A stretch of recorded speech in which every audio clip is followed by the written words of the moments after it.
The click of my wedding ring against the mahogany nightstand was louder than a gunshot in the suffocating silence.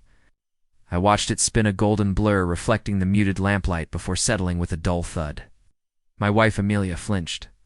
It was almost imperceptible, a tremor that ran through her like a current.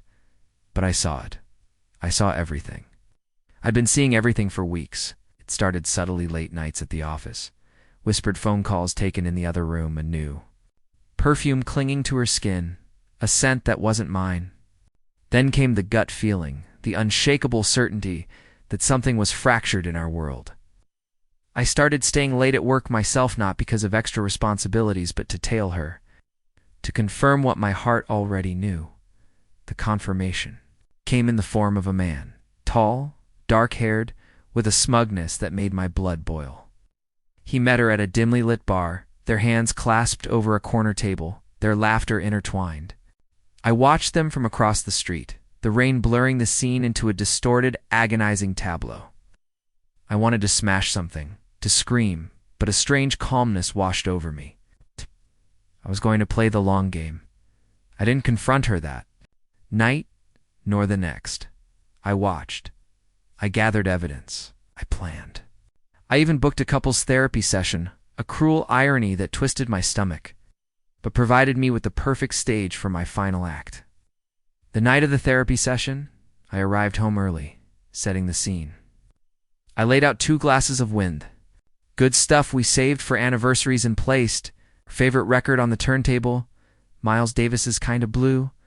It was the soundtrack to our early days, bittersweet reminder of what we had. When she walked in, her smile faltered. It was a practice smile, one she wore like a mask these past few weeks. "Wine?" she asked, her voice strained. "Of course," I replied, my voice smooth, betraying none of the turmoil within. "Thought we could unwind before therapy?" She took a sip, her hand trembling slightly. She hadn't taken off her coat, a dark trench that seemed to swallow her whole. "Everything okay?" she asked, her eyes darting around the room as if looking for an escape route. "We'll talk about it in therapy," said, my gaze fixed on hers. That's when I took off my ring, the simple gold band that symbolized a lifetime of commitment, and placed it on the nightstand. The click in that tense silence was deafening. That's when I saw it. A flash of panic in her eyes, followed by a quick, almost furtive movement beneath her coat. When she emerged, her left hand was back in view. Adorned with the platinum band she'd stopped wearing weeks ago, she'd slipped it back on, thinking it would somehow protect her, a shield against the storm she knew was coming. The therapy session was a masterpiece of controlled rage. I laid it all bare, the late nights, the secret meetings, the man whose name I now knew, Riley. I produced photos, text messages, even a hotel receipt. The therapist, a young woman with wide, startled eyes, looked like she was witnessing a car crash in slow motion. Amelia denied everything at first, stammering, pleading, her carefully constructed facade crumbling around her. But the evidence was irrefutable. Her denials turned into choked sobs, then into a desperate plea for forgiveness. "It just happened," she cried, clutching at my hand. "I don't know how. I love you. I swear I do." I looked at her. Lee looked at her hand, saw a stranger. "In the eyes of the woman I'd loved for 15 years, you know," I said quietly, my voice laced with a chilling calm. "Riley called you earlier." He seemed quite concerned about our session. Her face went white. She hadn't known I'd gone to his apartment. She hadn't known I'd confronted him, a confrontation that ended with him cowering in the corner, begging me not to hurt him. He'd given me everything. Names, dates, details. He'd been so eager to save his own skin, he hadn't hesitated to throw her under the bus. I'd arranged for a friend, a lawyer, to serve her with divorce papers right there in the therapist's office. The look on her face, a mixture of shock, betrayal, and utter devastation, was almost satisfying. But the real satisfaction came later.